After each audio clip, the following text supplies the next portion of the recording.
Although it's a little larger than most Micro Four Thirds compact system cameras, the Fuji X Pro 1 has an APS-C size sensor and an effective pixel count of 16 million.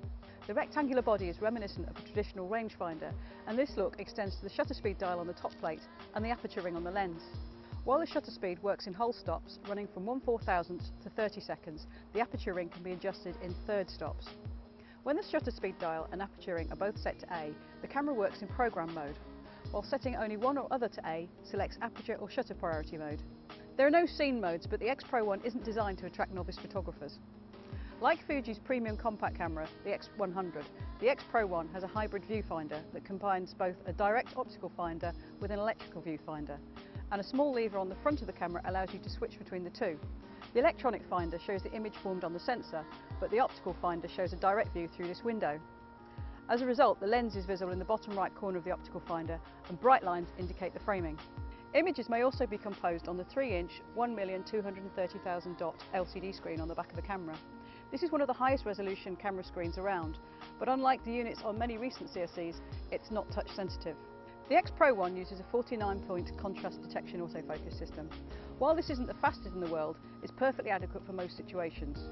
In continuous AF mode, however, the focus point is locked to the centre of the frame, which has obvious limitations. We've also found that it can't keep up with fast-moving subjects, but that's not really news for a compact system camera. In manual focus mode, a magnified view is activated by pressing the command dial above the thumb rest. We've found that the LCD provides a clearer view for critical focus than the electronic viewfinder. One feature that we really like about the X Pro 1 is the quick menu, which is accessed by pressing this Q button. To adjust any of the 16 features, simply navigate to it and then use the command dial to set the option you want. The quick menu button sits on this ridge that forms the thumb rest, and when the camera is turned to shoot in upright orientation, it's very easy to accidentally press it, which is a little annoying. Despite its overall rectangular shape, which is typical of traditional rangefinder cameras, the Fuji X Pro 1 feels reasonably comfortable in the hand thanks to the textured rubberized grip on its front. It lacks the bulk of the average DSLR grip, but it provides purchase and makes the camera feel secure in your grasp. While it has a few flaws, specifically the speed of its autofocus system, we think that most serious photographers will find the Fuji X Pro 1 a joy to use.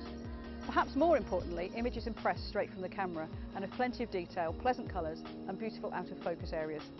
For more details of the Fujifilm X Pro 1, read our review.